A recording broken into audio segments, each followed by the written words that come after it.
मुज़ाकरात की पेशकश और धमकी एक साथ। अली अमीन गंडापुर का 90 दिन में आर्या पार का ऐलान। बानी की रिहाई के लिए 5 अगस्त तक का अल्टीमेटम भी दे दिया। लाहौर में न्यूज़ कॉन्फ्रेंस से खिताब में कहा, बानी पीटीआई तैयार है, लेकिन बातचीत सिर्फ फैसला साजों से होगी। मैंडेट के बगैर बनने वाली हुकूमतों को भी साथ बिठा दें। हमारी गुजारिश को कमजोरी ना समझा जाए। बानी पीटीआई के खिलाफ मुकदमात जाली और सियासी हैं।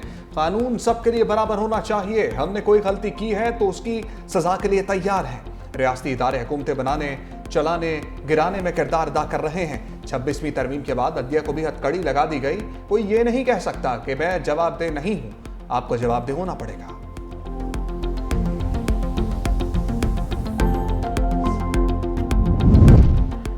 अली अमीन गंडापुर के मौलाना फजलुर रहमान पर तनकीदी निश्तर। मौलाना फजलुर रहमान को मुनाफिक आदमी करार दे दिया। वो अभी भी अंदर से एस्टैब्लिशमेंट के साथ मिला हुआ है। कहा कि मेरे भाई के खिलाफ इलेक्शन जीत कर दिखाएं। मौलाना फजलुर रहमान ना जीत सके तो सियासत छोड़ दें। मौलाना कहते हैं हमारा मैंडेट जाली है। मौलाना तो खुद फॉर्म 47 से जीत कर आए हैं।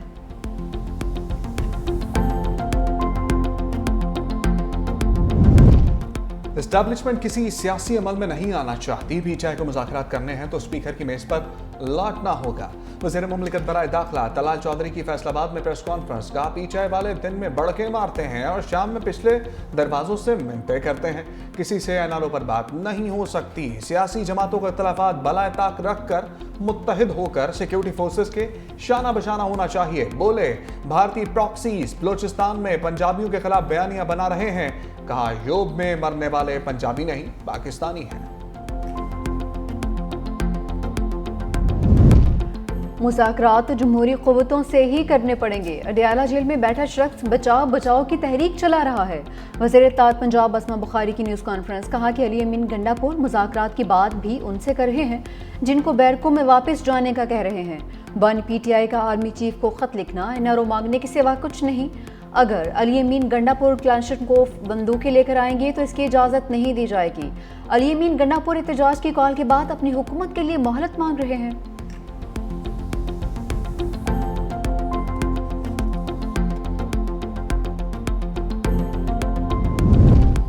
अली अमीन गंडापुर 3 में है ना 13 में। खैबर पख्तूनख्वा हुकूमत डंडे के जोर से बनी। JUI हाफिज हमदुल्ला का वज़ीर आला खैबर पख्तूनख्वा के बयान पर शदीद रद्द अमल। कहा, सूबा जल रहा है और गंडापुर लाओ लश्कर के साथ पंजाब फतह करने निकले हैं। मौलाना फजलुर रहमान को फॉर्म 47 का बेनिफिशरी कहने वाले, बताएं आप किसके एनआरओ पर वज़ीर आला बने।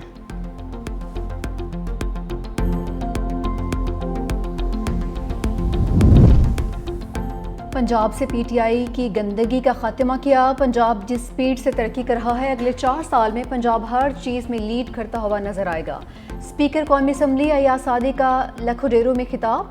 कहा कि KP के 12 साल से कोई सहूलियात मुयस्सर नहीं है। पाकिस्तान पर मुश्किल वक्त ख़त्म हो चुका, अच्छा वक्त शुरू हो गया है। भारत का ख्याल है कि पानी रोकने से सब कुछ ख़त्म हो जाएगा। पानी बंद करने का मतलब ऐलान जंग है। पाकिस्तान ज़रूरत पड़ने पर भारत को मुंह तोड़ जवाब देगा। आज पाकिस्तान पूरी दुनिया के सामने सर उठाकर खड़ा है। पाकिस्तानी दुनिया के किसी भी कोने में जाते हैं, पाकिस्तानियों को अच्छी नज़र से देखा जाता है। वफाकी वज़ीर अमीन मुकाम की गवर्नर खैबर पख्तूनख्वा फैसल करीम कुंडी से मुलाकात। सूबे की सियासी सूरत हाल पर गुफ्तगू।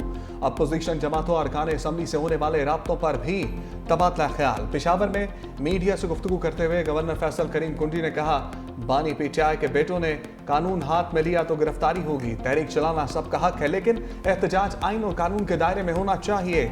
सेनेट का इलेक्शन हमारे लिए ट्रायल है। सेनेट इंतखाब के बाद अदम एतमाद के बारे में सोचेंगे। कोशिश होगी खैबर पख्तूनख्वा से सेनेट की 5 सीटें निकालें।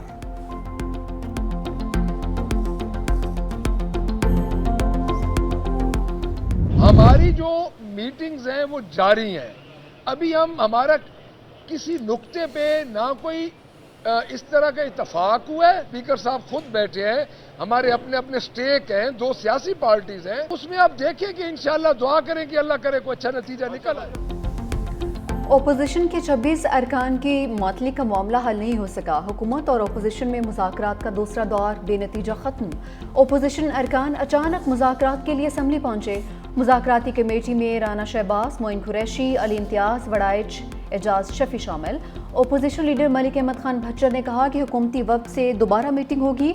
1-2 घंटे में मामला तय नहीं होते हैं, अभी काफ़ी काम होने वाला है, जो भी इत्तेफाक होगा सबको बताएंगे। मुश्तबा शराउर रहमान ने कहा, हमें उम्मीद है ओपोजिशन असम्बली के वक़ार को कायम रखेगी। ओपोजिशन अपनी पार्लिमानी पार्टी से मुशावरत करेगी। उम्मीद है जल्द इसका बावकार हल निकल आएगा। हमारा मकसद डीसेट करवाना नहीं है। ओपोजिशन अरकान को डेकोरम का पाबंद होना चाहिए। अभी कुछ चीज़ें फाइनलाइज नहीं हुई हैं। हम पॉलिटिकल लोग हैं, हम सियासी वर्कर हैं। असेंबली की इज्जत और वक़ार को मजरू नहीं होना चाहिए। इस चीज़ पे हमने उनसे बात की है। 26वीं आनी तरमीम के लिए वोट देने का इल्ज़ाम। पाकिस्तान तहरीक इंसाफ ने 5 अरकान को पार्टी से निकाल दिया। पार्टी से निकाले जाने वालों में ज़हूर कुरैशी, उस्मान अली, मुबारक ज़ेब, अलियास चौधरी और औरंगज़ेब खिलजी शामिल।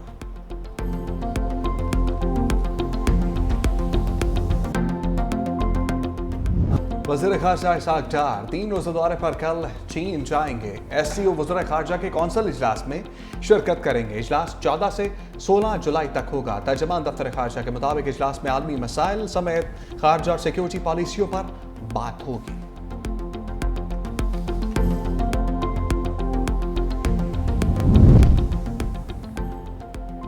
IMF ने पाकिस्तान में इक़्तिसादी इस्तेहकाम की रफ्तार हौसला अफजा करार दे दी।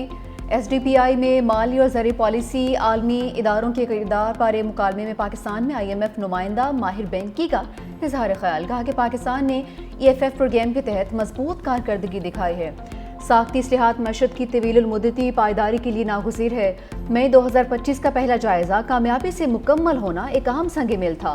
बैरूनी चैलेंजेस के बावजूद मैक्रो इकनॉमिक इस्तेहकाम में पेशरफ्त जारी है। माहिर बैंकी की मालियाती इस्लाहात में पाकिस्तान की पेशरफ्त पर तारीफ। वफाकी हुकूमत सिंध के सोलर और विंड पावर मनसूबों की मुखालफत बंद करे। सिंध के मुतबादिल तवानाई के मनसूबों की राह में हायल रुकावटें दूर की जाएं। सीनियर वजीर शर्जील मेमन का मुतालबा। कासिम के पास मुल्क को तवानाई बहरान से निकालने के लिए वाफर वसाइल मौजूद हैं, मगर वफाकी हुकूमत की पॉलिसियों के बायस सूबे के तवानाई के शोबे की तरक्की शदीद मुतासर हो रही है। अगर सिंध को इसके वसाइल के मुताबिक अख्तियार और सहूलियात फराम की जाएँ तो तवानाई के शोबे में इनकलाब लाया जा सकता है।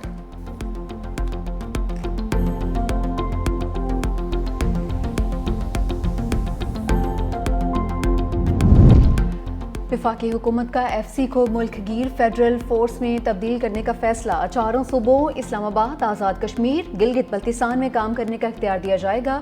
दायरा इख्तियार बढ़ाने के लिए ऑर्डिनेंस लाया जाएगा। ज़राए के मुताबिक फोर्स का नाम बदल कर फेडरल कांस्टेबलरी रखा जाएगा। फेडरल कांस्टेबलरी के क़याम से मुल्की दाखिली सलामती और अमन व अमान के क़याम में खातिर मदद मिलेगी।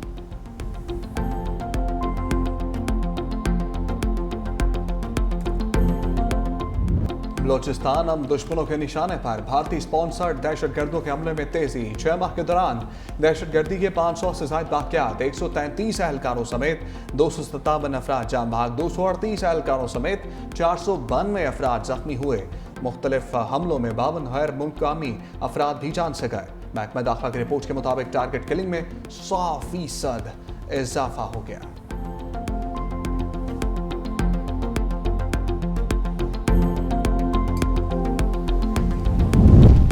सिंतास मुआहदे को सियासी हथियार बनाने वाला भारत खुद पानी के अदम तहफ़्फ़ुज़ का शिकार है।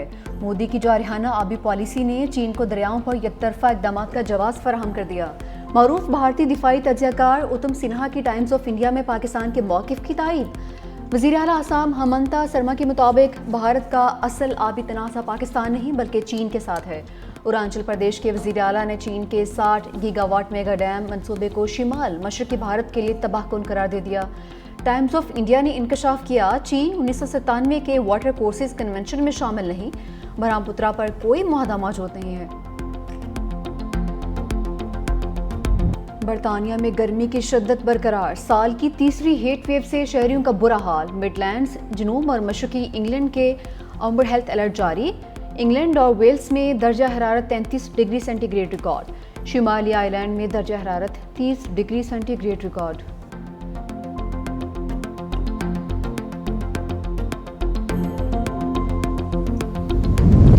जनूबी चीन के सूबे फौजियान में बारिशों का 64 साल रिकॉर्ड टूट गया।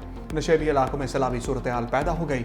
सड़कों पर दरख्त गिरने से आमदोरफ्त मुतासर, ट्रेन सर्विस भी मुअत्तल। रेस्क्यू टीमें निकासी आब और शहरियों को महफूज मकामात पर मुंतकिल करने में मसरूफ।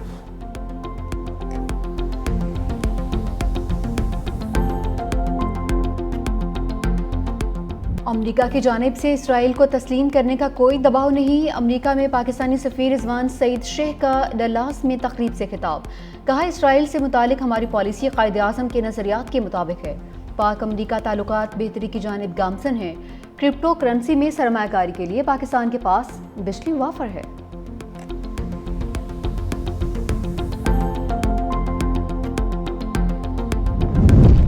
दहशतगर्द इसराइल की गजा में बरपरियत जारी, मजीद 108 फलस्तीनी शहीद। इमदाद लेने के लिए जमा 38 अफराद भी सेहूनी गोलियों का निशाना बन गए।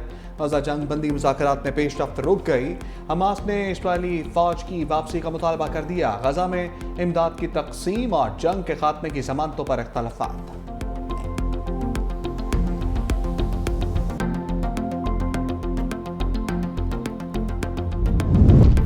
नेतन्याहू ने इक़्तिदार बचाने के लिए गजा जंग को तूल दिया। न्यूयॉर्क टाइम्स ने भांडा फोड़ दिया। रिपोर्ट में खुफिया दस्तावेजात और जंगी मंसूबे की तफसीलात भी शामिल। नेतन्याहू ने आलमी दबाव के बावजूद जंग खत्म नहीं होने दी। सऊदी क़यादत ने खुफिया तौर पर पुरअमन की कोशिश की, मगर गजा की जंग रुकावट बनी। दूसरी जानिब इसराइल में नेतन्याहू के खिलाफ मुजाहरे। तल अवीव में हज़ारों शहरियों का फौजी हेडक्वार्टर्स के सामने एहतजाज। गजा में फौरी जंग बंदी का मुतालबा।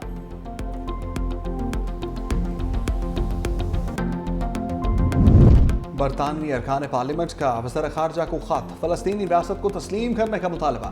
लेबर पार्टी के 60 अरकान पार्लियामेंट ने फ़लस्तीनियों की जबरी मुंतकली के इस्राइली मंसूबे पर तनकीद करते हुए कहा, फ़लस्तीनी रियासत को तस्लीम न करने से दो रियासती हल के लिए हमायत गैर मौसर हो जाएगी।